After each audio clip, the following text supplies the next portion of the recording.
आखिर के रहेछ जीवन त्यो मृत्युभन्दा अगाडि। दुई भारी दाउरासँगै ठडिनेछ समाधि।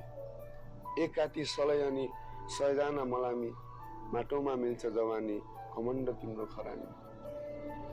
दुःखलाई सम्हालेर राख्ने ठाउँ नहुँदा मैले धेरै सोधे हाम्रो दिन कहिले आउँछ बुवा। भन्नुहुन्थ्यो नगर वार्तालाप, आफ्नो कर्ममाथि आस्था राख।